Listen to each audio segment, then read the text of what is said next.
قبل ما تتجوز وقبل ما تخلف، اسأل نفسك سؤال بسيط: أنا جاهز أتحمل مسؤولية بني آدم؟ الجواز مش صورة ولا فرح ولا كلمة مبروك، والخلفة مش حاجة بتيجي بالصدفة، دي روح بتتعلق في رقبتك سنين طويلة.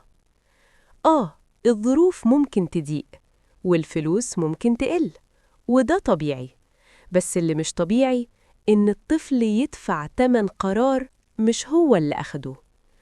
الطفل محتاج أكل وتعليم، بس قبلهم محتاج أمان، محتاج يحس إن اللي جابه للدنيا واقف جنبه، مش بيبعد مع أول أزمة.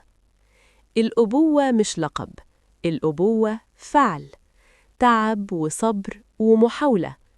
لو إمكانياتك محدودة ده مش عيب، العيب إنك تتجاهل الحقيقة وتسيب الطفل لوحده.